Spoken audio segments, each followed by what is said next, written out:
بسم اللہ الرحمن الرحیم۔ ہر عقلمند کے لیے ضروری ہے کہ وہ بھوکا رہ کر شہوت کا قلعہ گرائے، اس لیے کہ بھوک اس دشمن خدائے نفس کے لیے قہر ہے۔ شیطان کا وسیلہ ظفر یہی خواہشات اور کھانا پینا ہے۔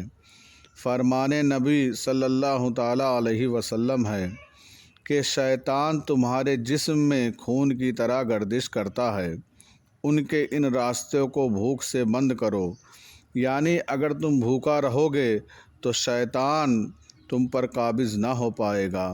بلا شبہ قیامت کے دن وہی شخص اللہ تعالیٰ سے زیادہ قریب ہوگا جس نے بھوک و پیاس برداشت کی ہوگی، اور انسان کے لیے سب سے زیادہ برباد کرنے والی چیزیں پیٹ کی خواہشات ہیں۔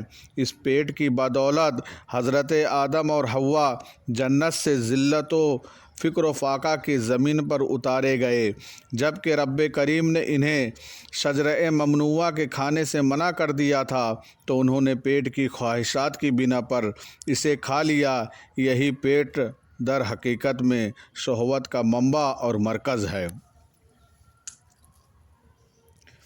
میرے بھائیوں، ایک عقلمند کا قول ہے، جس انسان پر اس کا نفس غالب آ جاتا ہے وہ شہوات کا قیدی ہو جاتا ہے اور بیہودگی کا تابع بن جاتا ہے، اس کا دل تمام فوائد سے محروم ہو جاتا ہے۔ جس کسی نے بھی اپنے اعضاء کی زمین کو شہوت سے سیراب کیا تو اس نے اپنے دل میں ندامت کی کاشت کی۔ اللہ تعالیٰ نے مخلوق کو 3 قسموں پر پیدا فرمایا ہے۔ نمبر 1، فرشتوں کو پیدا فرمایا، ان میں عقل رکھی مگر ان میں شہوت نہیں رکھا۔ نمبر 2، جانوروں کو پیدا کیا، ان میں شہوت رکھی مگر عقل نہیں رکھی۔ نمبر 3، انسان کو پیدا کیا کہ ان میں عقل اور شہوت دونوں رکھی۔ اب جس انسان کی عقل پر اس کی شہوت غالب آ جاتی ہے وہ جانور سے بدتر ہو جاتا ہے، جانوروں سے بھی بیکار ہو جاتا ہے، اور جس مسلمان کی شہوت پر اس کی عقل غالب آ جاتی ہے وہ فرشتوں سے بھی بہتر ہے۔ کتابوں میں لکھا ہے، جناب ابراہیم خواص رحمہ اللہ کہتے ہیں کہ میں لسکام کے پہاڑ میں تھا، وہاں میں نے انار دیکھے اور دل میں انہیں کھانے کی خواہش ہوئی، چنانچہ میں نے ایک انار اٹھا کر اسے 2 ٹکڑے کیا، مگر وہ کھٹا نکلا، ترش نکلا، لہٰذا میں نے اسے پھینک دیا اور چل پڑا۔ چند قدم آگے جا کر میں نے ایک ایسے شخص کو دیکھا جو زمین پر پڑا ہوا تھا اور اس پر بھیڑیں چمٹی ہوئی تھیں۔ میں نے اس سے سلام کہا اور اس شخص نے میرا نام لے کر سلام کا جواب دیا۔ میں نے حیرت سے پوچھا، آپ مجھے کیسے پہچانتے ہو؟ اس بندے نے جواب دیا، جو اپنے خدا کو پہچان لیتا ہے پھر اس سے کوئی چیز پوشیدہ نہیں رہتی۔ میں نے کہا، تب تمہارا بارگاہ عزت میں بڑا مقام ہے، تم یہ دعا کیوں نہیں کرتے کہ یہ جو تمہیں چمٹی ہوئی ہیں، یہ جو بھیڑیں تم سے چمٹی ہوئی ہیں تم سے دور ہو جائیں؟ اس نے کہا، میں جانتا ہوں اللہ کے ہاں تمہارا بھی بڑا مقام ہے، اللہ کے ہاں تم بھی بہت مقبول ہو، تم نے یہ دعا کیوں نہیں مانگی کہ اللہ تعالیٰ تجھے انار کھانے کی خواہش سے بچا لیتا؟ کیونکہ بھیڑوں کی تکلیف دنیائے عذاب ہے، مگر اگر انار کھانے کی پاداش آخروی عذاب ہے۔ یہ بھیڑیں تو انسان کے جسم پر ڈستی ہیں مگر خواہشات انسان کے دل کو ڈس لیتی ہیں۔ میں یہ نصیحت آموز گفتگو سن کر وہاں سے اپنی منزل کی طرف روانہ ہو گیا۔ شہواتیں بادشاہوں کو فقیر بنا دیتی ہیں اور صبر فقیروں کو بادشاہ بنا دیتی ہیں۔ آپ نے حضرت یوسف علیہ السلام اور زلیخا کا قصہ نہیں پڑھا؟ یوسف علیہ السلام نے صبر کی بدولت مصر کے بادشاہ ہوئے اور زلیخا خواہشات کی وجہ سے عاجز اور رسوا ہوئیں، بصارت سے محروم ہوئی، بڑھیا بن گئی، اس لیے کہ زلیخا نے حضرت یوسف کی محبت میں صبر نہیں کیا تھا۔ حضرت ابو الحسن رازی رحمۃ اللہ علیہ کہتے ہیں کہ میں نے اپنے والد کو ان کے انتقال کے 2 سال بعد خواب میں دیکھا۔ میں نے اپنے باپ سے پوچھا کہ ابا کیا حال ہے کہ ان کے جسم پر جہنم کے کیر کا لباس تھا، یعنی میرے والد جو ہیں وہ جہنم کا لباس پہنے ہوئے تھے۔ میں نے پوچھا ابا جان یہ کیا ہوا، میں آپ کو جہنم کے لباس میں دیکھ رہا ہوں۔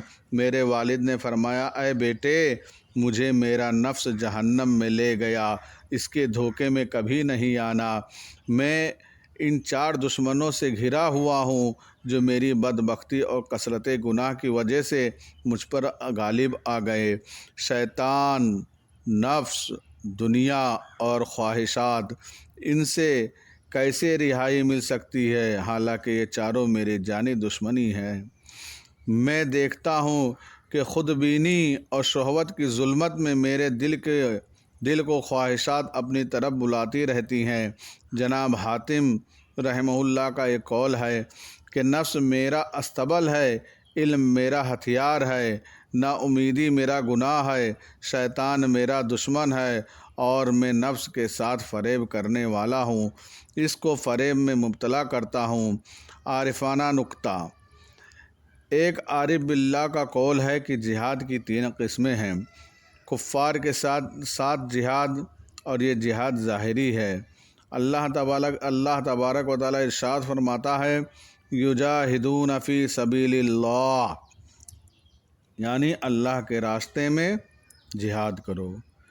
جھوٹے لوگوں کے ساتھ علم و دلائل سے جہاد کرو۔ وجادلہم باللتی ہی احسن، اور برائیوں کی طرف لے جانے والے شرکس نفس سے جہاد کرو۔ اللہ تعالیٰ فرماتا ہے والذین جاہدوا فینا لنہدینہم سبلنا۔ نبی کریم صلی اللہ تعالیٰ علیہ وسلم فرماتے ہیں افضل الجہاد جہاد النفس، یعنی اپنے خواہشات و نفس کے ساتھ جہاد بہترین جہاد ہے، یعنی اپنے آپ کو گناہوں سے روکنا، یہ سب سے بڑا جہاد ہے۔ صحابہ اکرام رضی اللہ تعالیٰ عنہ فرماتے ہیں جب ہم جہاد سے واپس آتے تو کہتے ہم نے جہاد اصغر سے جہاد اکبر کی طرف لوٹ آئے، اور صحابہ نے نفس، شیطان اور خواہشات سے جہاد کو کفار کے ساتھ جہاد کرنے سے اس لیے اکبر و عظیم کہا کہ نفس سے جہاد ہمیشہ جاری رہتا ہے اور کفار کے ساتھ کبھی بھی ہوتا ہے۔ دوسری وجہ یہ ہے کہ کفار کے ساتھ جہاد میں غازی اپنے دشمن کو سامنے دیکھتا رہتا ہے مگر شیطان نظر نہیں آتا، اور دکھائی دینے والے دشمن سے لڑائی بنسبت چھپ کر وار کرنے والے دشمن کے آسان ہوتی ہے۔ ایک وجہ اور بھی ہے کہ کافر کے ساتھ غازی کی ہمدردیاں قطعی نہیں ہوتی، جبکہ شیطان کے ساتھ جہاد میں نفس و خواہشات شیطان کے حامی قوتوں میں شمار ہوتی ہے۔ اس وجہ سے میرے بھائیوں، آپ لوگوں کو چاہیے کہ اپنے آپ کو گناہوں سے روکے، برے کاموں سے روکے، اور اپنے آپ کو اندر سے مضبوط کرے کہ ہم سے گناہ نہ ہوئے، اور اپنے نماز، روزے، حج، زکوٰۃ کی پابندی کرے۔ نبی کریم صلی اللہ تعالیٰ علیہ وسلم نے یہ تمام مسلمانوں کو درس دیا ہے کہ جہاں کہیں بھی رہو اچھا انسان بن کر رہو، اس پر عمل کرو، اور تمام برائیوں سے دور رہو، نشہ سے، زنا سے، اور جو ہمارے مذہب میں منع کیا گیا ہے اس سے بے حد دور رہنے کی ضرورت ہے۔ وآخر الدعوانا ان الحمد رب العالمین۔ صدق اللہ مولانا العظیم۔ جو کچھ ہم نے کہا اس پر اللہ تبارک و تعالی عمل کرنے کی توفیق عنایت فرمائے، آمین۔